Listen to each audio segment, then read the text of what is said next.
Start ಮಾಡ್ತದೆ. ಅದಕ್ಕೆ ಬಹಳ ಸಂತೋಷ. ಏಕೆಂದರೆ ಈ ಕಾರ್ಯಕ್ರಮಕ್ಕೆ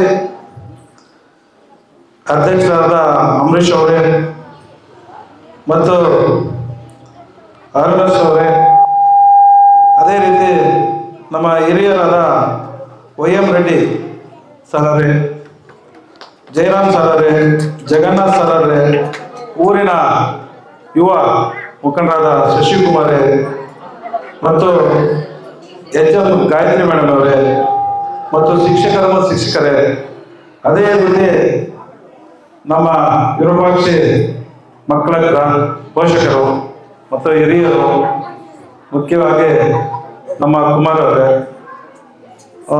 ಅದೇ ರೀತಿ ವೆಂಕಟರಾಮ್ ಅವರೇ ಮತ್ತು ಕಿರಣ್ ಅವರೇ ಎಲ್ಲರೂ ಆಗಮಿಸಿದ್ದಾರೆ. ಅದೇ ರೀತಿ ನಮ್ಮ ಗ್ರಾಮಸ್ಥರು ಆಗಮಿಸಿದ್ದಾರೆ. ನಮ್ಮ ಮುದ್ದಿನ ಮಕ್ಕಳು, ಮಾಧ್ಯಮ ಮಿತ್ರರು ಎಲ್ರಿಗೂ ನಮಸ್ಕರಿಸ್ತಾ, ಈ ದಿನ ಕಾಯಶ್ರೀ ಫೌಂಡೇಶನ್ ಒಂದು ಸ್ಟಾರ್ಟ್ ಮಾಡಬೇಕಂದ್ರೆ ಮೇಡಮ್ ಅವರು ಮತ್ತು ಅಂಬರೀಷ್ ಅವರು ಬಂದು ಕೇಳಿದ್ರು, ಈ ಥರ ನಾವು ಫೌಂಡೇಶನ್ ಸ್ಟಾರ್ಟ್ ಮಾಡಬೇಕು, ನಾವು ನಮ್ಮ ಕೈಯಲ್ಲಾದಷ್ಟು ನಾವು ಸಹಾಯ, ಶಾಲೆಗಳಾಗಲಿ, ಬಡವರಾಗಲಿ, ಆರೋಗ್ಯ ಆಗಲಿ, ಯಾವುದೇ ಒಂದು ಒಳ್ಳೆಯ ಕಾರ್ಯಕ್ರಮವನ್ನು ಮಾಡಬೇಕು, ನಾವೊಂದು ಫೌಂಡೇಶನ್ ಸ್ಟಾರ್ಟ್ ಮಾಡಬೇಕು ಅಂತ ಹೇಳಿದಾಗ ಒಳ್ಳೆಯ ಒಂದು ಡಿಸಿಷನ್ ತಗೊಂಡಿದ್ರಮ್ಮ. ಈ ಒಂದು ಒಳ್ಳೆಯ ಡಿಸಿಷನ್ನು ತಾಲೂಕು ಅಂತ, ಡಿಸ್ಟ್ರಿಕ್ಟ್ ಅಂತ ಮಾಡಬೇಕು.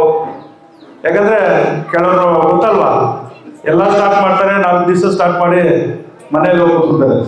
ಆ ಥರ ಇರಬಾರ್ದು. ನೀವು ಸ್ಟಾರ್ಟ್ ಮಾಡಿದ್ರೆ ನಾವು ಸಮಾಜ ಸೇವೆ ಅಷ್ಟೇ ಮಾಡ್ತಾ ಇದ್ದೀವಿ, ನಿಮ್ಮಂಥ ಜೊತೆಯಲ್ಲಿ ನಾವು ಇರ್ತೀವಿ. ಒಳ್ಳೆಯ ಒಂದು ಶಾಲೆಗಳಾಗಲಿ, ಆರೋಗ್ಯ ಆಗಲಿ, ಆಸ್ಪತ್ರೆ ಆಗಲಿ, ಯಾವುದೇ ಒಂದು ಕಾರ್ಯಕ್ರಮ ಆದರೂ ಸಹ ನೀವು ಒಳ್ಳೆಯ ಕೆಲಸ ಮಾಡಬೇಕಂತೇಳಿ ಕೇಳಿದಾಗ, ಸರ್ ನಾವು ವಿರೂಪಾಕ್ಷಿ ಸ್ಕೂಲಿಂದ ಸ್ಟಾರ್ಟ್ ಮಾಡ್ಬೇಕಂದ್ರು. ಒಳ್ಳೇದಮ್ಮ, ನಾವು ರೋಟರಿ ಅಧ್ಯಕ್ಷರಾದ ಕೂಡ ವಿರೂಪಾಕ್ಷಿ ಅಂದಲೇ ಸ್ಟಾರ್ಟ್ ಮಾಡಿದ್ರು. ಒಳ್ಳೆಯ ಒಂದು ಇಲ್ಲಿನ ವಾತಾವರಣ, ಇಲ್ಲಿನ ಒಳ್ಳೆತನ, ಇಲ್ಲಿನ ಒಂದು ದೇವರ ದರ್ಶನದಿಂದ ಮಾಡಿಕೊಂಡು ಯಾವ ಕಾರ್ಯಕ್ರಮ ಆದ್ರೂ ಯಶಸ್ಸು ಆಗ್ತದೆ. ಅದಕ್ಕೆ ಇವತ್ತು ನಮ್ಮ ಕಾಯಶ್ರೀ ಫೌಂಡೇಶನ್ ಕೂಡ ಇಲ್ಲಿಂದಲೇ ಸ್ಟಾರ್ಟ್ ಮಾಡ್ತಾ ಇದ್ದಾರೆ. ಇದಕ್ಕೆ ಮೇಡಮ್ ಹೇಳಿದ್ರು, ನಾವು ಅನೇಕ ಕಾರ್ಯಕ್ರಮಗಳನ್ನು ಮಾಡ್ತೀವಿ ಅಂತ. ಅನೇಕ ಕಾರ್ಯಕ್ರಮ ಮಾಡುವಾಗ ಒಂದು ಸಮಾಜ ಸೇವೆ ಮಾಡಬೇಕು ಅಂದರೆ ಇವತ್ತು ನಮ್ಮ ಶಶಿಕುಮಾರ್ ಸಾಕು. ನೀವು ಸಮಾಜ ಸೇವೆಗೆ ಮಾಡಿ ಅಂದರೆ ಲೀಸ್ಟ್ ಡೈಲಿ ಒಂದು 10 ಲೀಸ್ಟ್ ಕೊಡ್ತಾರೆ ನಮ್ಮ ಶಶಿಕುಮಾರ್. ಅಲ್ಲ, ಒಳ್ಳೆಯವರು. ಈ ಥರ ಈ ಹಳ್ಳಿಯಲ್ಲಿ ಪ್ರಾಬ್ಲಮ್ ಇದೆ, ಈ ಊರಲ್ಲಿ ಇಂಥ ಪ್ರಾಬ್ಲಮ್ ಇದೆ, ಈ ಶಾಲೆಯಲ್ಲಿ ಪ್ರಾಬ್ಲಮ್ ಇದೆ, ಇಲ್ಲ ಒಂದು ಎಜುಕೇಶನ್ ಒಂದು ಹುಡುಗರಿಗೆ ಓದಿಸೋಕ್ಕಾಗಲಿಲ್ಲ, ಏನೋ ಸಹಾಯ ಮಾಡಿ, ಹಾಸ್ಪಿಟ್ಲು ಏನೋ ಒಂದು 10,000 ಮಾಡಿದ್ರೆ ಹಾಸ್ಪಿಟಲ್ ತೋರಿಸ ಒಳ್ಳೇದಾಗುತ್ತೆ ಅಂತ ಒಳ್ಳೆ ನನಗೆ ಅನೇಕ ಒಂದು ನನ್ನ ಕಡೆಯಿಂದ ಮಾಡಿಸ್ತಾ ಇದ್ದಾರೆ.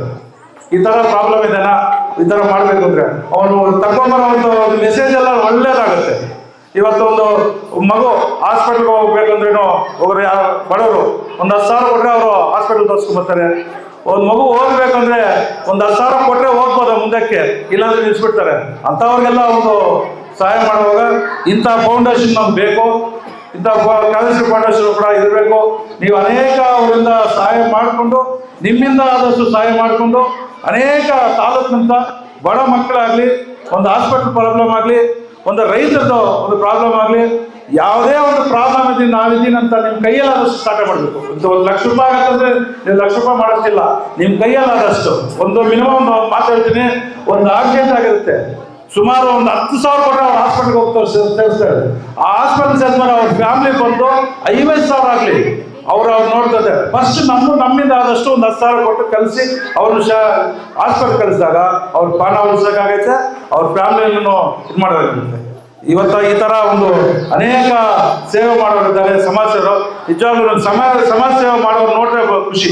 ಯಾಕಂದರೆ ಎಲ್ಲರೂ ಮಾಡಬೇಕು, ಮಾಡಿದ್ರೇ ನಮ್ದೊಂದು ಒಳ್ಳೆಯ ಒಂದು ಕೆಲಸ, ಒಳ್ಳೆಯತನ ಬರೋದು. ಅದೇ ರೀತಿ ನೀವು ಮುಂದಿನ ತಿಂಗಳು ಸಹ ಇದೇ ರೀತಿ ಮುಂದುವರಿಸಿ ಒಳ್ಳೆ ಕೆಲಸಗಳನ್ನ ಮಾಡಿ. ಮತ್ತು ಶಾಲಾ ಮಕ್ಕಳಿಗೆ ಒಂದು ಹೇಳಕ್ಕೆ ಇಷ್ಟಪಡ್ತೀನಿ, ಇವತ್ತು ಸರ್ಕಾರಿ ಶಾಲೆ ಅಂದರೆ ನಮಗೆ ಖಾಸಗಿ ಶಾಲೆಗಳಿಂದ ಕಡಿಮೆ ಏನಿಲ್ಲ, ಸೇವೆ ಮಾಡೋರು ಅನೇಕರಿದ್ದಾರೆ. ಇವತ್ತು ಉದಾಹರಣೆಗೆ ಒಂದು ಮಾತಾಡ್ತೀನಿ. ಮುಳಬಾಗಿಲು ತಾಲೂಕಿನ ನಾಗೇಂದ್ರ ಬಾಬು ಕುಮಾರ್ IAS ಆದ್ರು, ಅವ್ರು ಎಲ್ಲಿ ಓದಿದ್ದಾರೆ? ಸರ್ಕಾರಿ ಶಾಲೆಗಳಲ್ಲೇ ಹೋದ್ರು. ಏನ್ ಮಾಡ್ತಾ ಇದ್ರು? ಬೆಳಗ್ಗೆ ಒಂದು 10:30ಗೆ ಶಾಲೆಗೆ ಬರ್ತಂತೆ, ಆಮೇಲೆ ಸೀಮೆ ಹಸು ಎತ್ಕೊಂಡು ಕೆರೆಗೆ ಹೋಗ್ತಾ ಇದ್ರಂತೆ. ಅಂತ ಹುಡುಗ ಒಂದು IAS ಮಾಡಿದಾರಂದ್ರೆ ನಮ್ಮ ತಾಲೂಕು ಎಷ್ಟು ಇದಾಯ್ತು. ಒಳ್ಳೆ ಎಲ್ಲ ಯಾವ ಹಳ್ಳಿಗೆ ಬೇಕಾದ್ರೂ ಕರ್ಕೊಂಡು ಹೋಗೋರು, ಸನ್ಮಾನ ಮಾಡೋದು. ಯಾವ ಹಳ್ಳಿಗೆ ಬೇಕಾದ್ರೂ ಸನ್ಮಾನ. ಎಲ್ಲ ರೈತ ಕುಟುಂಬದಲ್ಲಿ ಹುಟ್ಟು ಒಂದು IAS ಆಗಿದ್ದಾರೆ ಅಂದ್ರೆ ಇವತ್ತು ನಮ್ಗೆ ಸರ್ಕಾರಿ ಶಾಲೆಗೆ ಏನು ಕಡಿಮೆ ಇದೆ? ಪ್ರೈವೇಟ್ ಶಾಲೆಗಿನ ಸರ್ಕಾರಿ ಶಾಲೆಗೆ ಏನು ಕಡಿಮೆ ಇದೆ ಅಂತ ತೋರಿಸಿದ್ರು. ಆ ಥರ ನೀವೆಲ್ಲರೂ ಸಹ ಅದೇ ಥರ ಓದಬೇಕು. ನಿಮ್ಮ ತಂದೆ ತಾಯಿಗೆ ಒಳ್ಳೆ ಹೆಸರು ತರಬೇಕು, ನಿಮ್ಮ ಶಾಲೆಗೆ ಒಳ್ಳೆ ಹೆಸರು ತರಬೇಕು, ನಿಮ್ಮ ತಾಲೂಕಿಗೆ ಒಳ್ಳೆ ಹೆಸರು ತರಬೇಕು. ನೀವು ಚೆನ್ನಾಗಿ ಓದಿದ ತಕ್ಷಣ ನಿಮ್ಮ ತಂದೆ ತಾಯಿಗೆ ಖುಷಿ ಪಡೋದಂದ್ರೆ ಫಸ್ಟು ಅವರು ನಿಮ್ಮ ಗುರುಗಳು. ಅದಕ್ಕೆ ನೀವು ಯಾವುದೇ ಒಂದು ಇದರನ್ನು ಪೋಷಕರಲ್ಲೂ ನಮ್ಮ ಮನವಿ ಮಾಡ್ತೀನಿ, ಮಕ್ಕಳಿಗೆ ಯಾವುದೇ ಥರ ಒಂದು ಮೊಬೈಲನ್ನು ಕೊಡಬೇಡ್ರಿ. ಇವತ್ತು ಅವ್ರು ಮೊಬೈಲ್ ಕೊಟ್ಟರೆ ಅವ್ರು ಗೇಮ್ಸ್ ಆಡೋದು ಎಲ್ಲ ನೋಡಿ ಶಾಲೆಯಲ್ಲಿ ಕೂತ್ಕೊಂಡು ನಾನು 4 ಗಂಟೆ ಯಾವಾಗ ಆಗುತ್ತೆ ನೋಡ್ತಾರೆ. ಯಾಕಂದ್ರೆ ಮೊಬೈಲ್ ಬರುತ್ತೆ, ಮೊಬೈಲ್ ನೋಡೋರಂತ. ಇವಾಗ ನೀವು ಮೊಬೈಲ್ ಕಂಟ್ರೋಲ್ ಮಾಡಿದ್ರೆ ಅವರು ಎಜುಕೇಶನ್ ಮುಂದೆ ಹೋಗ್ತಾರೆ, ಒಳ್ಳೆಯ ಒಂದು ಹೆಸರು ತರ್ತಾರೆ, ನಿಮಗೂ ಒಳ್ಳೆ ಹೆಸರು ತರ್ತಾರೆ, ನಮ್ಮ ಊರಿಗೂ ಒಳ್ಳೆ ಹೆಸರು ತರ್ತಾರೆ, ನಮ್ಮ ತಾಲೂಕು ಒಳ್ಳೆ ಹೆಸರು ತರ್ತಾರೆ. ಅದೇ ರೀತಿ ನೀವು ಇಂಥ ಒಂದು ಪ್ರೋಗ್ರಾಮು ಒಂದು ಅನೇಕ ಕಡೆ ಶಾಲೆಗಳಲ್ಲಿ ಮಾಡಬೇಕು. ನೀವು ಒಂದು ಫೌಂಡೇಶನ್ ಅನ್ನು ಅತ್ಯುತ್ತಮವಾಗಿ ಬೆಳೆಸಿ ನಮ್ಮ ಡಿಸ್ಟ್ರಿಕ್ಟಲ್ಲಿ ನಂಬರ್ 1 ಆಗಿ ನೀವು ಮಾಡಬೇಕು. ನಿಮ್ಮ ಜೊತೆಯಲ್ಲಿ ನಾವೆಲ್ಲರೂ ಇರ್ತೀವಿ. ಯಾವುದೇ ಒಂದು ಕಾರ್ಯಕ್ರಮ ಆಗಲಿ ನಮ್ಮ ಕೈಯಲ್ಲಾದಷ್ಟು ಸಹಾಯ ಮಾಡ್ಕೊಂಡು ನಿಮ್ಮ ಜೊತೆಯಲ್ಲಿ ಇರ್ತೀವಿ. ಈ ಒಂದು ಸಹಾಯದಿಂದ ನಾವು ಎಲ್ಲ ಮಕ್ಕಳು ನಮ್ಮ ಜೊತೆ ನಮ್ಮ ಮಕ್ಕಳಾಗಿ ನಾವು ಇದು ಮಾಡೋಣ. ಶಾಲೆಗಳಲ್ಲಿ ಹೆಚ್ಚಾಗಿ ಸರ್ಕಾರಿ ಶಾಲೆಗಳಿಗೆ ಹೆಚ್ಚು ಒತ್ತುವರಿ ಕೊಡಿ, ಆಮೇಲೆ ಹಾಸ್ಪಿಟಲ್ ಕೊಡಿ, ಬಡ ಮಕ್ಕಳಿಗೆ ಕೊಡಿ, ಮತ್ತು ಇದು ರೈತರಿಗೆ ಹೆಚ್ಚಾಗಿ ಕೊಟ್ಟು ಒಂದು ಫೌಂಡೇಶನ್ ನಿಮ್ಮ ಬೆಳವಣಿಗೆಗೆ ಅತ್ಯುತ್ತಮವಾಗಿ ಬೆಳೀಲಿ ಅಂತೇಳಿ ಅಂತ ಎಲ್ಲ ನಮ್ಮ ಹಿರಿಯರು ಮತ್ತು ಎಲ್ಲ ಗ್ರಾಮಸ್ಥರು, ನಮ್ಮ ಮಕ್ಕಳಿನ ಎಲ್ಲ ಕುಟುಂಬಸ್ಥರು ಎಲ್ಲರೂ ಬಂದು ಒಂದು ಈ ಕಾರ್ಯಕ್ರಮವನ್ನು ಯಶಸ್ವಿ ಮಾಡಿದ್ದಾರೆ. ಇದಕ್ಕೆ ಆ ದೇವರ ಆಶೀರ್ವಾದದಿಂದ ಚೆನ್ನಾಗಿ ಈ ಫೌಂಡೇಶನ್ ಬೆಳೀಲಿ ಅಂತೇಳಿ ಇಂದ ಹಿರಿಯರು, ನಮ್ಮ ಗುರುಗಳಾದ ಹಿರಿಯರು ಮತ್ತು ಇವರೆಲ್ಲ ಇದ್ದಾರೆ, ಅವರ ಸಮ್ಮುಖದಲ್ಲಿ ಇವತ್ತೊಂದು ಈ ಕಾರ್ಯಕ್ರಮನ ಉದ್ಘಾಟನೆ ಮಾಡೋದಕ್ಕೆ ಎಲ್ರಿಗೂ ನಮಸ್ಕರಿಸ್ತಾ ಜೈ ಹಿಂದ್, ಜೈ ಕರ್ನಾಟಕ.